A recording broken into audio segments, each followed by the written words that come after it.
Hey y'all, Josh here today, aka the world's greatest dad, coming at you with a step-by-step tutorial showing you how to take your Chapin 8622B 150-pound tow and pull behind spreader from this right here to that right there. So with that being said, let's get it.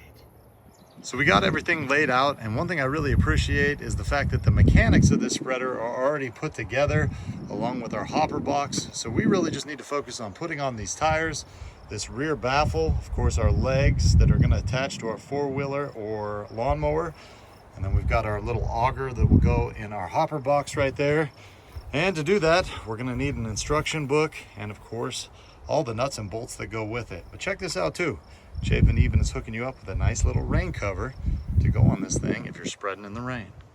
And before I start any installation, I always like to take a nice close look at these instructions just to see if they make sense, find out what I'm actually working with. As you can see, this lays it out in a nice step-by-step process, providing you pictures and written instructions as well.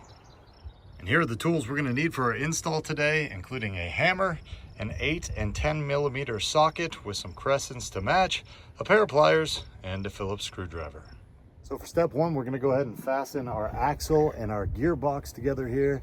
And basically that takes this little piece right here, which is a little shoulder screw. Looks just like that.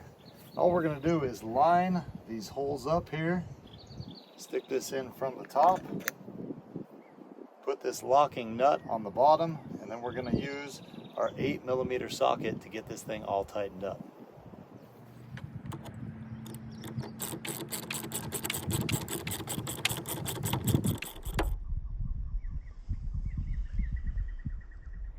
And for step two, we're going to go ahead and attach our trailer frame here to this hitch bracket. And basically all we're doing is sandwiching these two frame bars here with our two-piece red hitch here. And to do that, we're going to go ahead and use 4 of these nuts and bolts right there.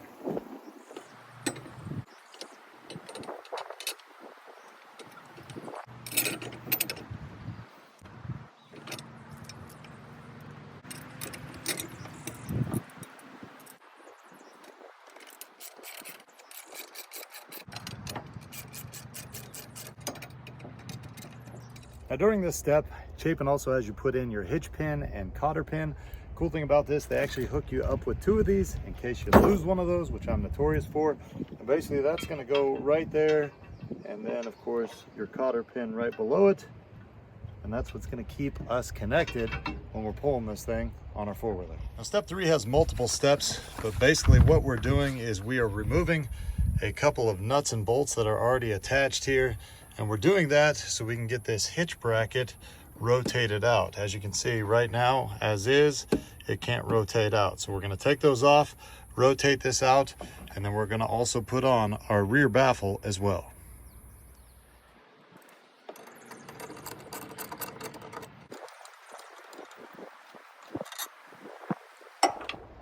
Now we're going to go ahead and rotate these hitch brackets out, and you'll see there's a hole right here.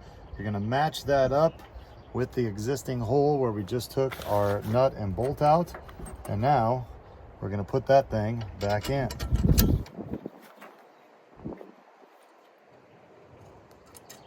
And we'll go ahead and tighten them back up.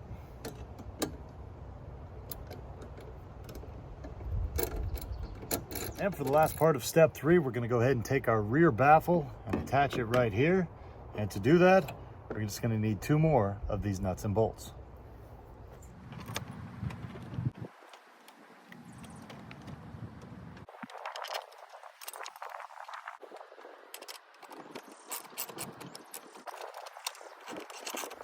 Now we're on to step 4, which is our wheel assembly. So the first thing we want to do is turn this thing over so our baffle is laying down. All right, so these brackets should be sitting down that way. And we're going to attach our right wheel first, okay? One thing before we put those on, man, I got to say, dude, these things are beefy, heavy duty. Love it. All right, now to attach our right wheel, basically, we're going to use one of these nuts and bolts. All right, so each wheel kind of attaches different, so this is an important step. Basically, we're going to slide this in here, and these holes are going to match up on the inside of the wheel, and then we're simply going to slide this down there, attach the nut, and we're ready to move on to the next one.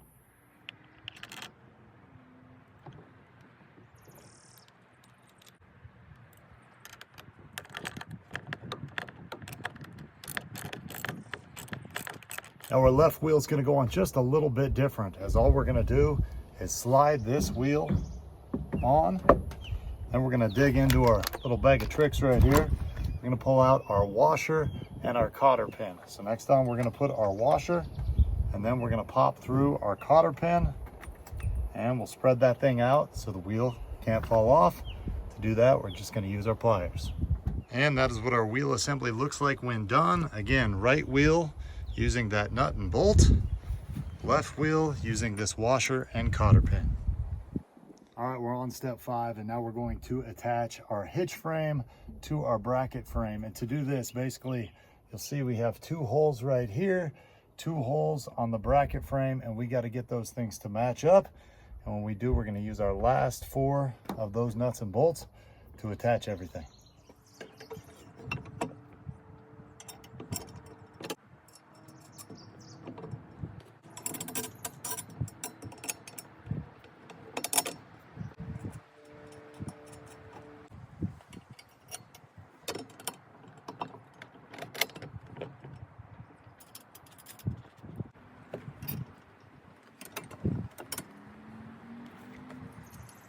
Now we're just going to go ahead and tighten all these up using our crescent and 10mm socket, and we're going to be good to go. And when you're done with this step, this is exactly how this should look. All 4 of those connected correctly. And we're ready to move on.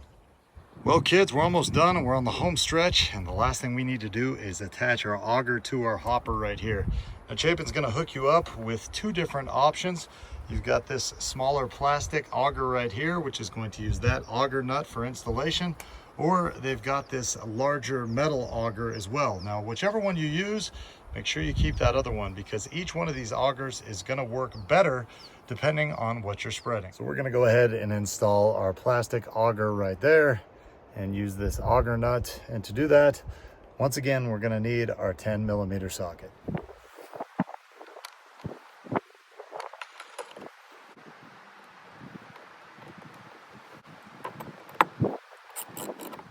And that's what it should look like when our auger is installed. And as you see, when you move the wheels, your auger starts rotating.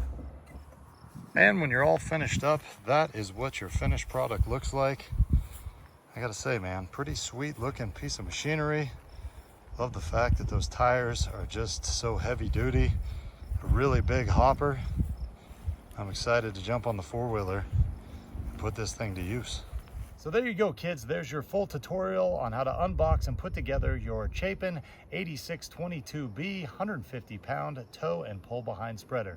Now this installation was fairly easy, and the instructions were super easy to follow. It took me about 45 minutes to an hour, and that was with me filming as well. So it shouldn't take you too terribly long, as you can follow these 6 steps.